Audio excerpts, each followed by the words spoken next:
buenas, bienvenidos al programa Riqueza para Todos, donde hacemos el más grande esfuerzo por analizar la realidad nacional e internacional de la manera más objetiva y científica posible.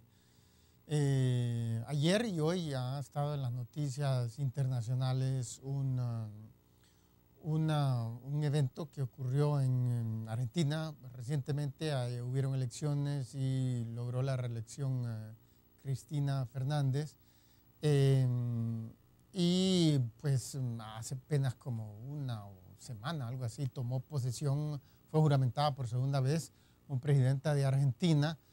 Y la noticia ayer, aunque esta es una mujer muy política, toda su vida ha estado activando fuertemente en política, esta vez no era de ese tipo la noticia era de orden de salud, era la salud de ella la que estaba flaqueando. La mujer tiene 58 años, una edad todavía joven, no padece de sobrepeso, pero más aún así le diagnosticaron ayer cáncer en la tiroide. Entonces, si mostramos la foto de Cristina, ahí podemos verla cuando está siendo juramentada recientemente en su segunda ocasión. Esta mujer tiene ideas de izquierda. Ella se ha caracterizado, y su gobierno y su marido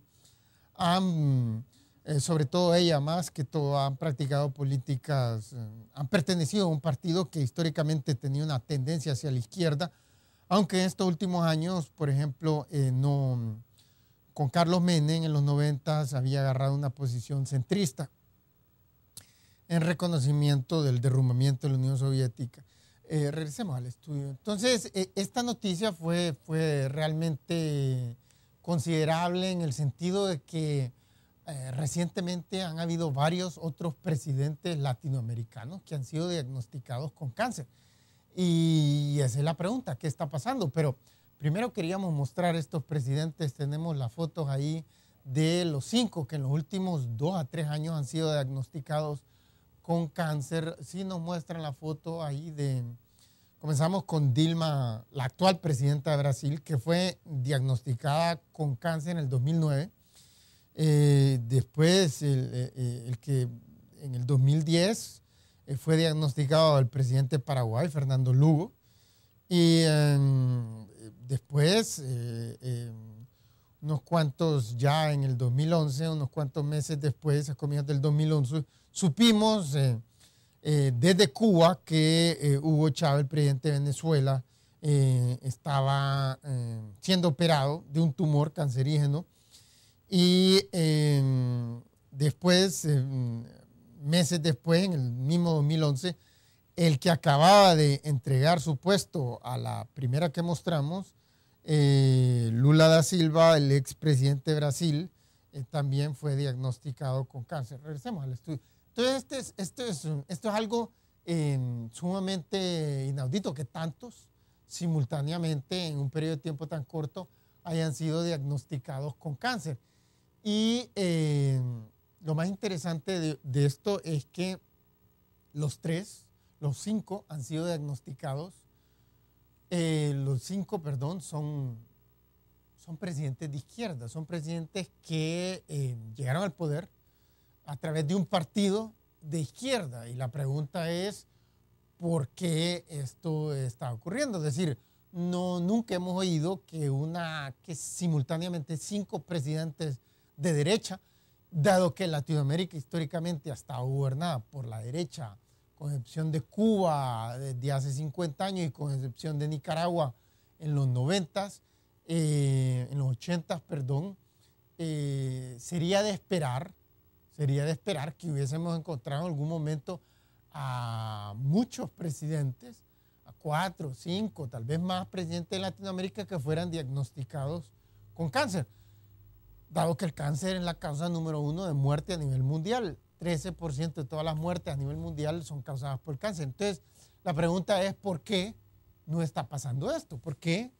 no ha pasado con los de derecha y por qué sí ha pasado con los de izquierda? Y cuando nos ponemos a pensar, Hay gente que, por ahí alguien sostenía la teoría el otro día que pues es típico de la izquierda, ya sea sobre todo los marxistas o otros que tal vez no son tan radicales, pero aún así es típico de ellos ser ateos o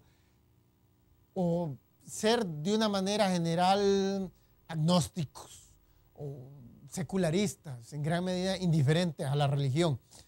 Entonces, para la gente religiosa, obviamente, ellos tienen un dictamen y esa fue la tesis que alguien me mencionó, y era que esa falta de creencia es lo que se ha traducido en estas enfermedades. El argumento es poco sólido porque si pensamos en la Unión Soviética, que fue comunista, que fue marxista, que fue oficialmente atea, que cerraron las iglesias cristianas ortodoxas, que es la religión que ha practicado Rusia por muchísimos siglos, la cerraron cuando llegaron los comunistas en 1918. Entonces hubiésemos experimentado una media de vida decreciente para el país, o por lo menos los líderes, los máximos líderes, el secretario general del Partido Comunista, y podemos pensar en tres de los más importantes, Joseph Stalin, Nikita Khrushchev y Leonid Brezhnev, que fueron los que gobernaron durante la gran mayoría de los 70 años de gobierno comunista en la Unión Soviética, y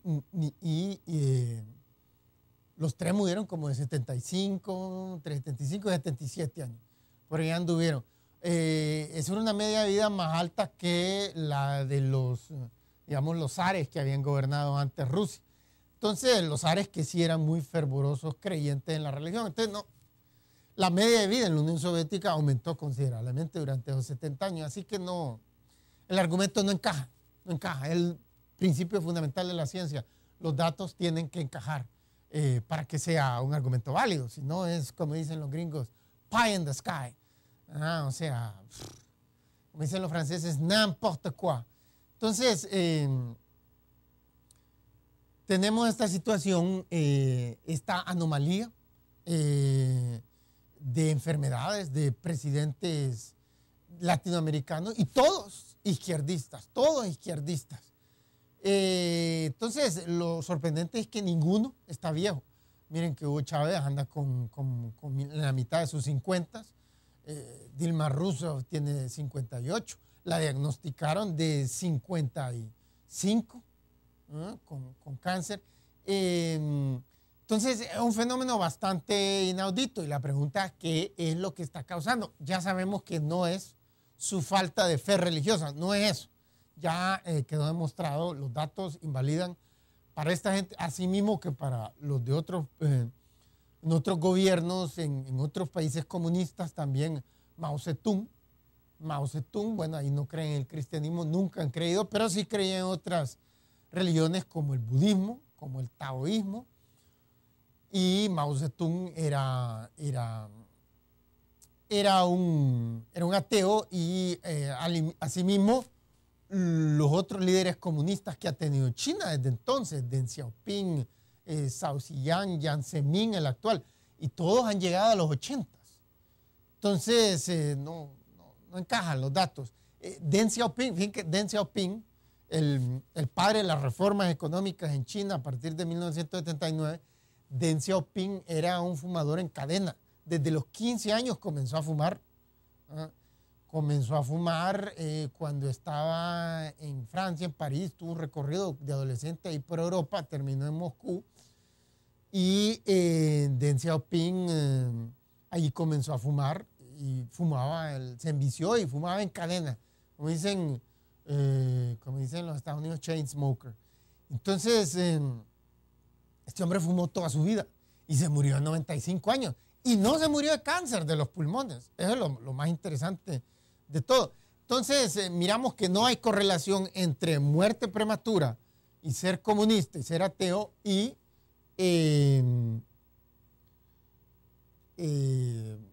o ser comunista y también y cáncer. Tampoco hay ni con cáncer ni con muerte prematura. Entonces, miramos esta situación y es la pregunta, ¿qué es lo que está causando? Queríamos mostrar una tabla que tenemos ahí sobre estos presidentes latinoamericanos con sus enfermedades. Y miramos ahí el tipo de cáncer que están teniendo. Dilma tuvo, Rousseff de Brasil, el actual presidente de Brasil, tuvo un linfoma en el 2009. Le extrajeron un tumor y después le recetaron quimioterapia, que son tratamientos de productos farmacéuticos fuertes. Fernando Lugo también le extrajeron un tumor en una clínica de Sao Paulo, en Brasil, y siguió una quimioterapia. Hugo Chávez, sabemos que le sacaron una pelota gigante. Con Hugo Chávez, ahí dice el colon, porque eso es lo que especulan la gente, la derecha venezolana. Pero como Hugo Chávez ni su gobierno han querido informar, es obvio que ellos no han querido informar porque es un tipo de cáncer, el de colon, que es sumamente agresivo, se suele matar a muchísima gente. La probabilidad de sobrevivir muchos años después de una operación y después de un tratamiento quimioterápico no son muy altas. Entonces, no sabemos a ciencia cierta cuál es el cáncer que tiene Hugo Chávez, pero los expertos especulan que es de colon. Eso coincidiría con ese silencio sepulcral en el cual han mantenido esa información. Pero de ahí Lula da Silva, de la laringe, y el de Cristina, el de la tiroide, de los menos agresivos. 95% de las veces la gente que recibe tratamiento se cura. Regresemos al estudio. Entonces la pregunta que alguien hace es, ¿por qué nos menciona esto? Bueno, uno, porque hizo la primera plana internacional ayer y hoy, y también por el hecho de que hay un vínculo con Honduras. La pregunta es, ¿qué está causando esta gran cantidad de muerte entre los presidentes izquierdistas de Latinoamérica? Y encontramos que el denominador común es la pobreza en que ellos vivieron. De estos 5 presidentes izquierdistas latinoamericanos que han sido diagnosticados y operados de cáncer, a Cristina no la han operado, apenas aparentemente ayer la diagnosticaron. Todos estos tenían un denominador común. 4 de los 5 tenían un denominador común, y era que sufrieron de pobreza durante su infancia y adolescencia. Como consecuencia de ello, por ejemplo, los 2 más pobres, los 2 que sufrieron más pobreza fue Chávez y Lula. Y, por ejemplo, Lula fue hijo de campesinos, de agricultores, de labradores, campesinos sin tierra. Esos son los salarios más bajos en cualquier país del mundo. Si van a los Estados Unidos y ustedes son un campesino ahí que recoge trigo o algodón o azúcar o lo que sea, o piñas allá en Hawái, por ejemplo, o naranjas en Florida, entonces van a recibir los salarios más bajos. Muchos hondureños que se han ido ilegalmente a eso van a trabajar, porque eso es lo que la menor cantidad de gente que tiene un pasaporte, que tiene una green card de los Estados Unidos, quiere trabajar con los salarios más bajos, y aquel solazo abrasador, no agradable ese tipo de trabajo. Entonces, los 2 padres de Lula eran labradores, los 2 padres de Chávez. Bueno, tenemos que hacer una pausa comercial, pero cuando regresemos vamos a continuar hablando de este denominador común, de como dicen los alemanes, gemeinsame Nenner, que los caracteriza y es la explicación más probable de por qué han estado padeciendo cáncer. La pobreza es terrible desde todo punto de vista, desde el punto de vista de que no se tiene suficiente que comer, como cuenta Hugo Chávez en su biografía, y Lula asimismo como actividades que a largo plazo causan enfermedades como estas, como el cáncer. Así que no se vayan, que ya regresamos, pero antes de eso los queremos incitarlos a seguirnos en nuestra página de Facebook, Dr. Carlos Avillón, donde podrán encontrar y muchos otros videos, asimismo artículos, y los incitamos a adquirir el libro Riqueza para Todos, que se encuentra en librerías Guaymura de Tegucigalpa, en el centro de la capital, y donde abordamos estos temas, el tema de la salud y la verdadera causa de insalubridad en países como Honduras y otros del mundo. Asimismo, otros temas sobre desarrollo económico Libro, excelente regalo de Navidad. Así que te lo recomendamos. Y también les recomendamos no cambiar de canal y seguir con nosotros después de esta breve pausa comercial, donde vamos a llegar a la raíz de esta misteriosa multiplicación de enfermedades entre los presidentes izquierdistas de Latinoamérica. Así que por favor no se vayan, que ya regresamos.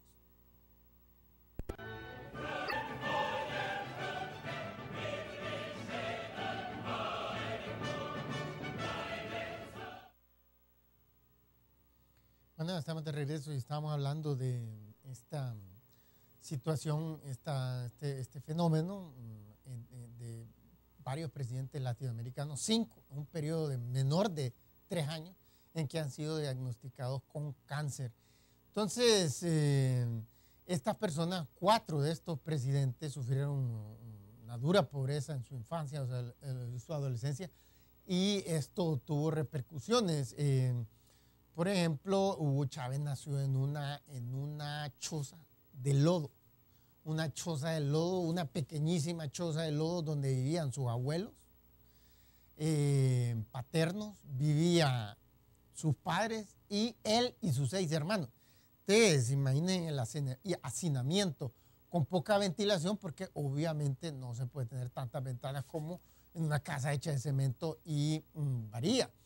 Entonces, la gente pobre, por ejemplo, cocina con leña y esto causa cáncer, por ejemplo, causa grandes repercusiones en el sistema respiratorio y se multiplican una gran cantidad de enfermedades que usualmente allá por los 40, los 50, los 60 te terminan transformando en enfermedades que llevan a la gente a la muerte, sobre todo que mucha de esa gente en el curso de su vida sigue deambulando en la pobreza y no tiene más que hospitales públicos que, como por ejemplo los de Honduras, son terriblemente abastecidos de medicina. Hay demasiados pocos, están mal abastecidos. El personal médico suele no ser el mejor del país.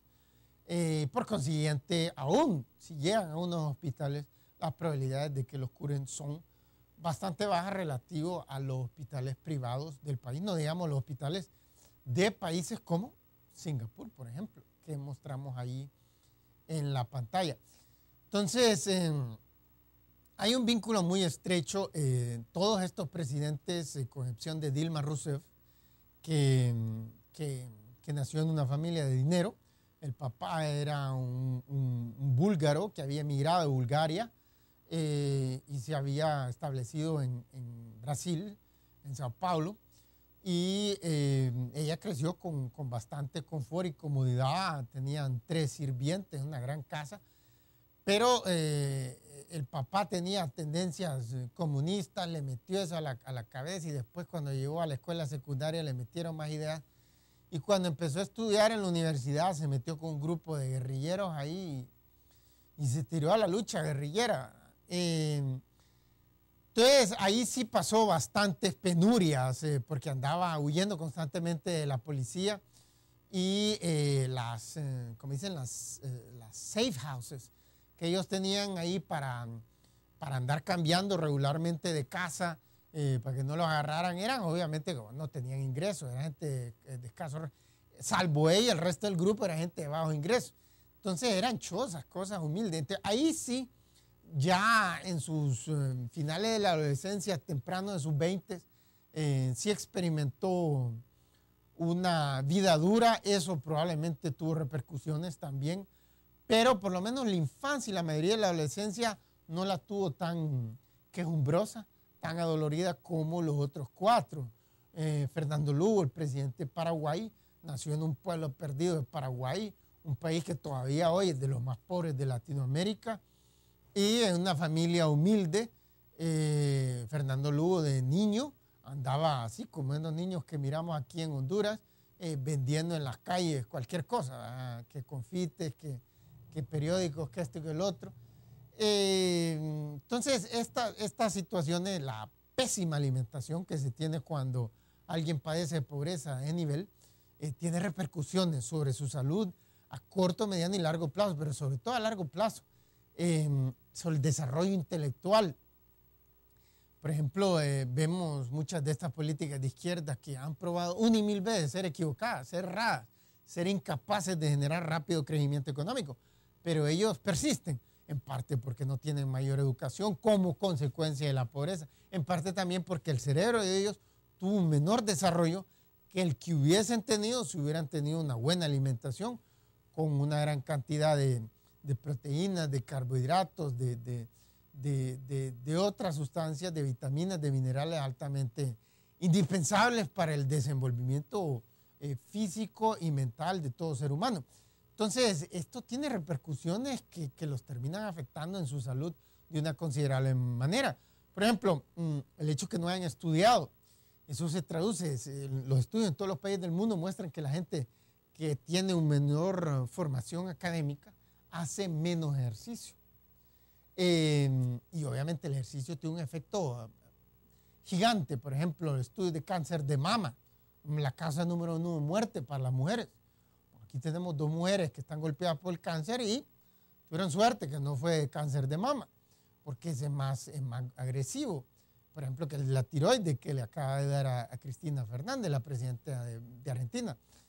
Entonces, los estudios muestran que 40% de los cánceres de mama se podrían evitar si las personas, por ejemplo, hiciesen regularmente, 30% hiciesen regularmente ejercicio.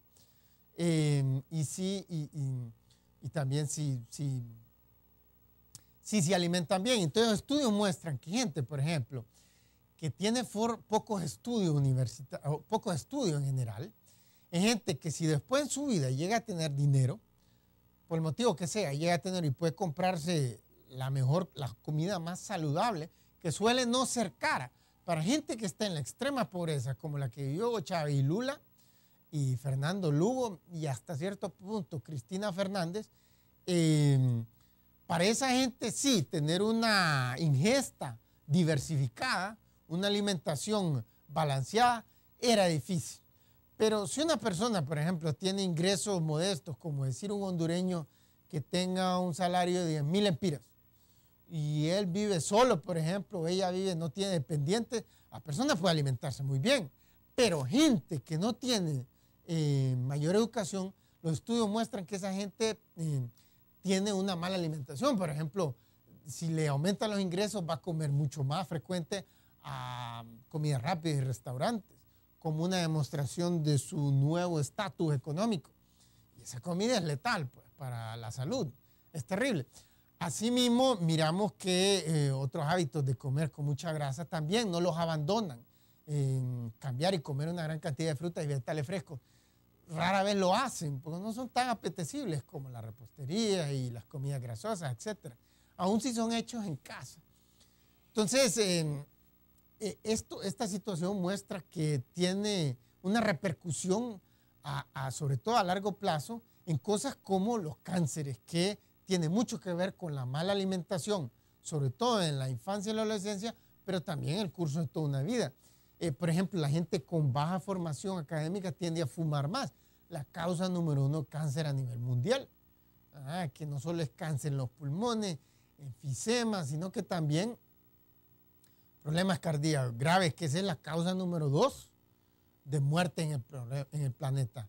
Problemas cardíacos. Entonces, la pobreza es terrible, tiene unos efectos sobre la salud humana terribles. Tenemos una tabla de estadísticas ahí sobre ya comparando a Honduras, y eso es lo que vemos. Honduras es el tercer país más pobre en cuanto a ingresos en el continente americano. Primero Haití, después Nicaragua y Honduras en tercera posición.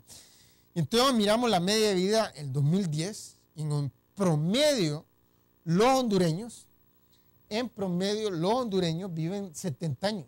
En los Estados Unidos la gente vive en promedio 8 años más. Y en Singapur viven 13 años más que en Honduras. Y si mostramos la próxima tabla, mortalidad infantil, el otro indicador más importante de salud. En Honduras el año pasado fue de 25 niños durante su primer año de vida, se murieron de cada 1,000. 25 de cada 1,000 en Honduras. En los Estados Unidos fue mucho menos, un quinto, 5. Y en Singapur nada más 2. Regresemos al estudio. Entonces, miramos una situación, una correlación muy fuerte entre bajos ingresos, entre pobreza, alto nivel de desempleo, que son típicos de países como Honduras, que nunca ha obtenido tasas de crecimiento rápido. Entonces miramos una correlación entre enfermedades de todo tipo. Aquí, pues en Honduras, una gran cantidad de gente muere, sobre todo niños, no mueren de cáncer, sino que mueren de enfermedades gastrointestinales, por ejemplo, porque la pobreza hace que no tengan agua, ni siquiera de tubería, mucho menos potable. Entonces hay agua contaminada con heces fecales o con otras bacterias y otros microorganismos. Entonces hay una gran cantidad de tifus, cólera, una gran cantidad de enfermedades directo a la falta de sanidad en el agua. La falta de higiene, si no se tiene agua de tubería, ¿cómo va a bañar la gente con regularidad? Es decir, eso también tiene repercusiones, enfermedades venéreas, están bastante ligadas a otras enfermedades de la piel, están ligadas a la falta de higiene de las personas.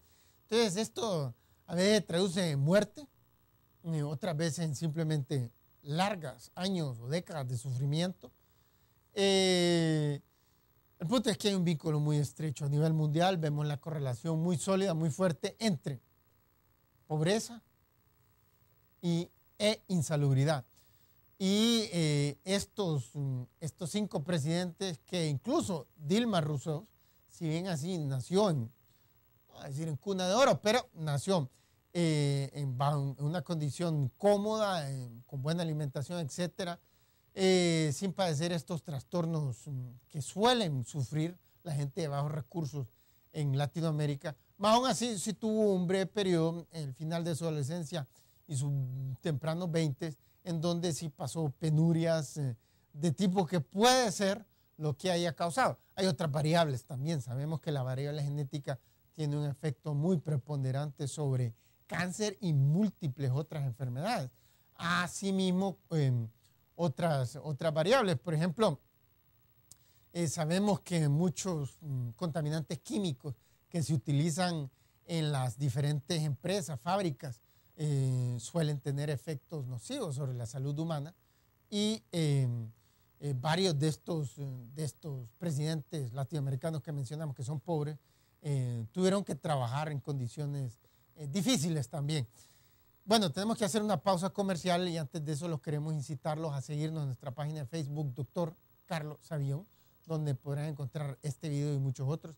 Asimismo, los incitamos a adquirir el libro Riqueza para Todos, que se encuentra en librería Guaymuras de Tegucigalpa, en el centro de la ciudad, donde abordamos temas como los que abordamos hoy, sobre el vínculo entre salud y crecimiento económico. ¿Cuál es la solución para estos altísimos niveles de insalubridad que padece la población hondureña? Así que por favor, no se vayan, que ya regresamos después de esta breve pausa comercial.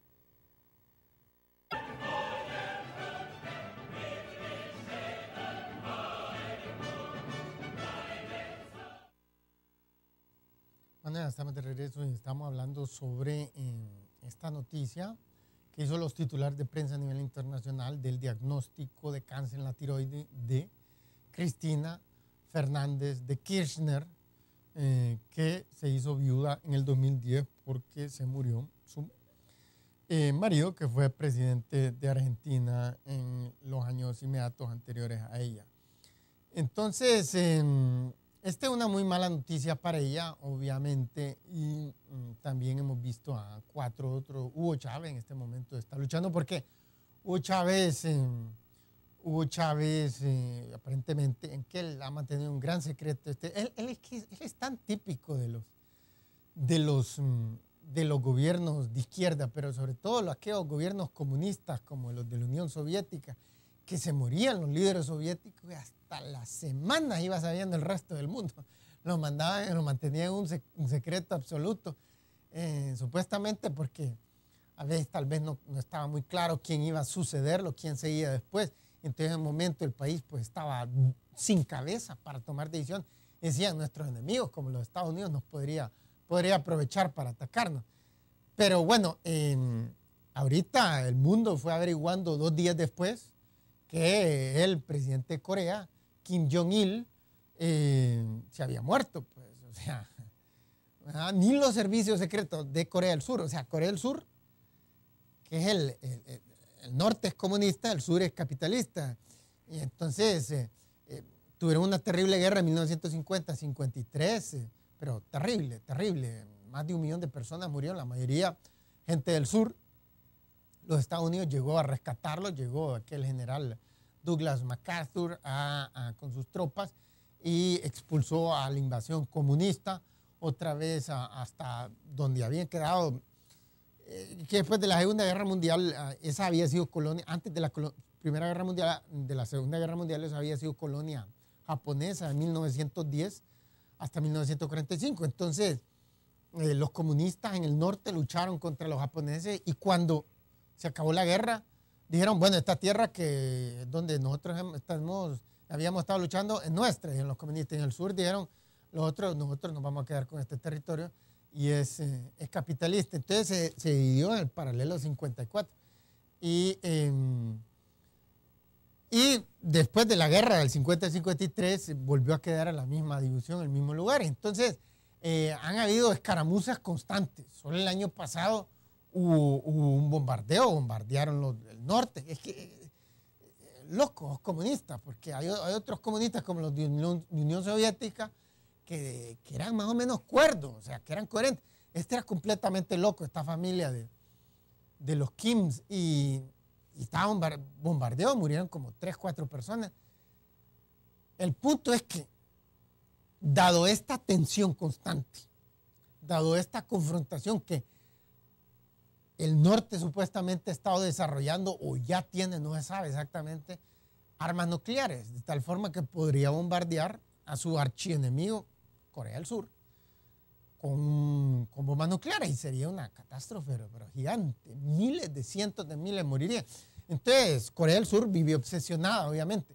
Entonces, casi todo su servicio secreto, que es grande, se concentra en estar espiando el norte para ver qué estupidez nueva están haciendo que podría generar muertes para los ciudadanos de Corea del Sur. Entonces, viene estos, y ni siquiera los servicios secretos de Corea del Sur supieron que se había muerto en el momento que un secretismo increíble. Estos todavía son los comunistas de la enchapada, la antigua, de la época de Stalin, en la Unión Soviética, donde era un secreto máximo todo, absolutamente todo. De las amantes de Stalin, nadie sabía realmente quiénes eran, si eran las secretarias, si eran la asistente, y nadie sabía nada.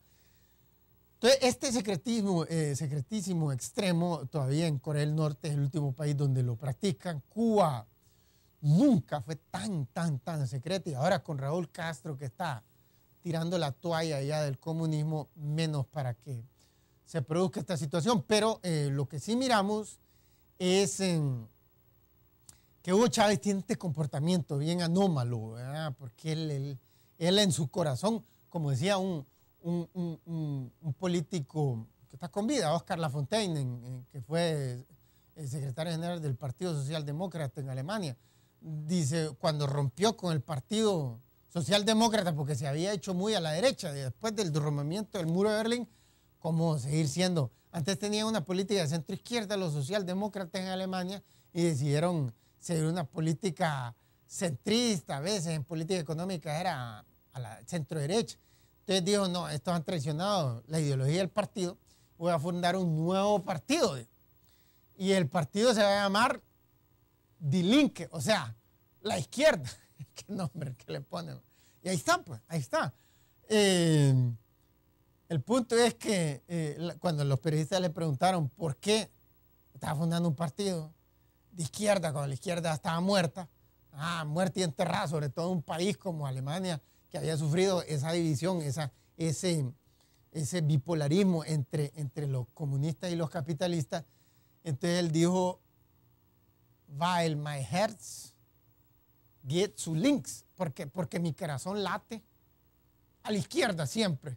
Entonces ese es el de Hugo Chávez, o sea, poco importa cuánto fracaso él ha tenido en sus políticas de izquierda en Venezuela, poco importa si su mentor, si su guía espiritual, Fidel Castro, ha tirado la toalla del comunismo y le ha dado carta blanca a su hermano para que deshaga lo que él fabricó de comunismo en 50 años, él sigue aferrado a esas ideas. Poco importa que todos sus colegas de izquierda en Latinoamérica, como los dos, Lula y Dilma Rousseff, como en gran medida Cristina también, Fernández, como ahora el nuevo Humala en Perú, todos han abandonado las políticas radicales de izquierda y están siguiendo políticas ahí que más o menos podrían definir como de centro.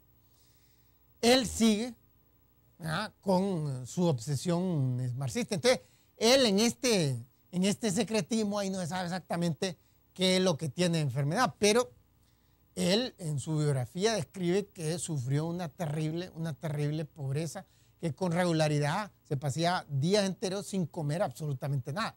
Entonces, esto no solo lo traumó psicológicamente y lo ha hecho que genere unos odios. Hasta cierto punto él tiene razón de odiar a lo que él define como la burguesía. Es la incompetencia de la derecha venezolana lo que generó una Venezuela pobre que a él le causó una vida de sufrimiento. Ahora, donde esté equivocado es en creer que con políticas de izquierda se va a poder generar rápido tasas de crecimiento rápido. Las políticas de izquierda históricamente han generado tasas de crecimiento más lentas en general en los diferentes países del mundo que las políticas de derecha. Las dos son malas, pero las peores son las políticas de izquierda. Y entonces él se encuentra ante una situación en donde encontramos una correlación muy estrecha entre pobreza y como él tenía malos hábitos de alimentación. Ya desde que se metió a desde que ganó la presidencia, él ya tiene un salario altísimo que puede financiar una buena alimentación, porque la buena alimentación es fundamentalmente frutas y vegetales frescos. Eso es. La Organización Mundial de la Salud dice 5 porciones diarias en promedio, cada persona adulta. 5 porciones. ¿Cuánto es una porción? Una porción es una zanahoria de tamaño normal. Un chile verde, los grandes. Un tomate, los grandes. Eso es una porción. Entonces, 5 de esas. Fruta o vegetal. Los vegetales son más útiles que las frutas, pero, hombre, si tienen un colmillo dulce, como dicen ahí los gringos, te métale más a la fruta. Pero el punto es 5 por día.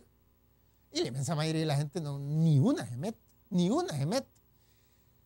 Pues él, una vez que ya obtuvo ingresos altos, siguió consumiendo un montón de comida grasosa, casi no comía frutas y vegetales frescos. Ahora le han cambiado y parece que está haciendo caso. Pero como él es bien terco, le han dicho que tiene que hacer bastante ejercicio y que tiene que bajar de peso y no ha bajado de peso.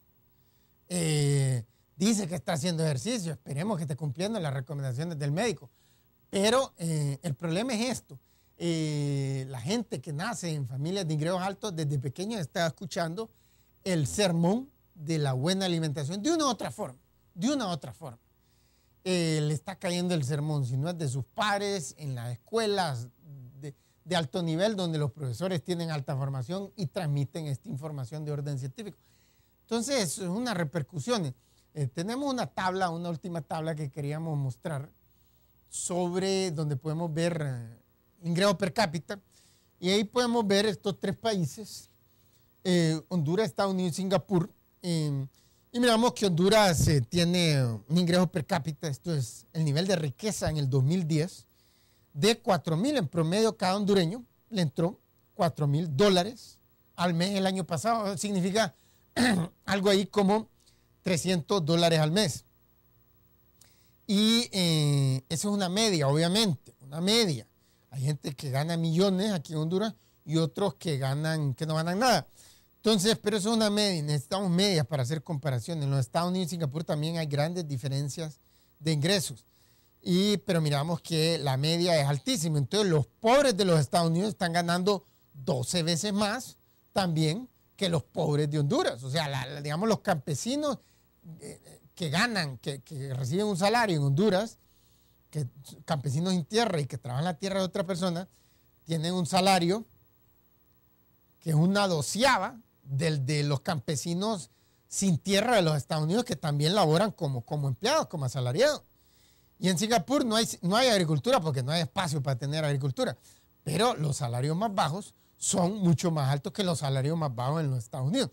Entonces, como habíamos visto antes, Singapur tiene la mejor salud, pese que están todos apiñados. Miren, regresemos al estudio. En Singapur el fenómeno es interesante. En Singapur, como mostramos el primer día, Singapur tiene más de 7,000 personas por kilómetro cuadrado. O sea, están como sardinas, pero no están como sardinas. Uno ve la cifra y es la percepción que le da, que están como sardinas, pero como es una de rascacielos hasta más no poder, entonces todo el mundo tiene oficinas, viviendas, apartamentos que son amplios, grandes y la gente puede vivir cómodamente. Como todo el mundo tiene bastante dinero, entonces todo el mundo compra bastante plantas. Es una cosa, un programa del gobierno que ha promovido.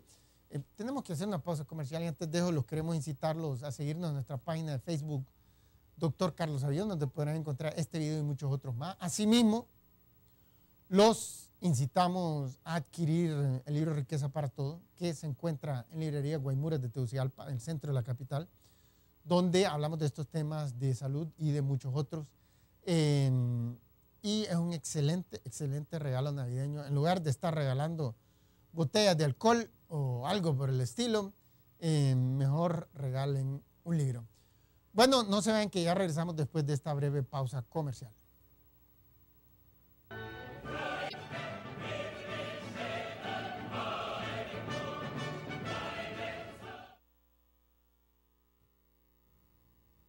Bueno, estamos de regreso y estábamos hablando sobre Singapur. Singapur, este país que es tan ilustrativo de lo que Honduras puede alcanzar. Porque este país no tiene absolutamente ningún recurso natural, no tiene agricultura, no tiene minerales, no tiene nada. Lo único que tiene es un bonito clima, una isla, pues tiene bastante playa pero se puede imaginar que tiene, o sea, Singapur está exactamente en la línea del Ecuador, como decir Guayaquil, Ecuador, vaya. Entonces tiene una temperatura perfecta todo el año desde el punto de vista de turismo de playa, que es el turismo más apetecido a nivel mundial. A nivel mundial. Ustedes saben que en casi todos los países del mundo que tienen costa, la mayoría de la población del país está en la costa, en las ciudades de la costa. El ser humano tiene una atracción, una afinidad fuertísima hacia el mar. Es bien potente. En los Estados Unidos es como, ustedes ven el país, lo han visto muy claramente, un país rectangular, anchísimo, anchísimo, anchísimo. Y en el interior, pues hay excelentes condiciones de vida y todo, pero más del 60% de la población está en las costas. Es instintivo, está inscrito en el código genético del ser humano buscar el mar. Un día vamos a explicar por qué es eso. En este momento estaríamos esperando una explicación bioantropológica, una ciencia, una disciplina, una nueva disciplina que ha mezclado la biología y la antropología y ha surgido una serie de explicaciones que antes la gente se rascaba mucho la cabeza preguntando por qué los seres humanos hacen tal cosa que no tiene ningún sentido. Bueno, en este caso Singapur es una isla, lo que quiere decir que tiene el máximo posible de playa y por encima de eso tiene temperaturas perfectas, como 30 grados todo el año. Como para rematar, un país súper rico, entonces todo tiene aire acondicionado. De tal forma que es un paraíso para los turistas de playa, pero la inmensa mayoría de la gente que va a Singapur no va a las playas, sino que va a hacer shopping. Sí, porque, decir, ahí, como es Puerto Libre, entonces no hay cuotas, no hay restricciones de ningún tipo, contrario a países como los Estados Unidos, donde hay todo tipo de, hay tarifas, no altas, pero de vez en cuando las elevan fuerte, porque bueno, ahorita los Estados Unidos desde hace como 20 años tienen un montón de disputas con China y de repente ahorita son paneles solares que acusaban el Ministerio de Comercio de los Estados Unidos, los fabricantes de paneles solares en los Estados Unidos están acusando a los chinos de estar subvencionando y que eso supuestamente está prohibido por las reglas de la Organización Mundial de la Salud. Entonces, están pidiendo que les aumenten las tarifas a las aduanas considerablemente, 30%, para compensar por la competencia desleal, dicen ellos. Entonces ahorita está siendo dirimido eso por el Ministerio de Comercio para ver si va a aplicar esas tarifas más leves. El punto es que sí lo hace y lo ha hecho varias veces, con acero, con automóviles, con calzado, con textiles, con... Entonces, otra vez simplemente dicen, solo puede entrar una cantidad. Los japoneses por largo tiempo tenían lo que llama VR, Voluntary Export Restraints, o sea, que los Estados Unidos les dicen, mire, les voy a meter una cuota. Y entonces los japoneses decían, no, mejor la vamos a imponer nosotros voluntariamente. Entonces decían, solo vamos a exportar una tanta cantidad de automóviles de Japón, para que no nos claven una restricción o tarifa más alta, nos digan hasta aquí ya no pueden exportar más, porque no van a destruir nuestra industria local de automóviles. Lo que fuera, el punto es que en Singapur no hay nada de eso. Entonces los precios de todo lo que encuentren, y pueden encontrar de todo, es mucho más barato. Si alguna vez quieren hacer un buen shopping, vayan a Singapur. Va a salir un poco más caro, pero es una maravilla, es un placer estar en esa ciudad y ver algo completamente limpio, sin ninguna colilla de cigarros, sin ninguna goma de mascar, sin chicle, sin nada. Sin nadie ha botado nada. Ahí caen unas multas terribles por andar tirando cualquier cosita, por insignificante que sea en la calle, no ponerla en el basurero que corresponde. Entonces, es una verdadera. Pues la pregunta es nuevamente, ¿cómo podemos darle a Honduras una salud de primer mundo? ¿Cómo podemos, los otros países latinoamericanos, decíamos que los habitantes, los casi 600 millones en Latinoamérica, de los cuales Honduras no representa ni siquiera ni el 2%, que tengan la mejor salud posible, pero nosotros no podemos velar por ellos. Nosotros por quienes podemos velar es por los hondureños, por los 8 millones.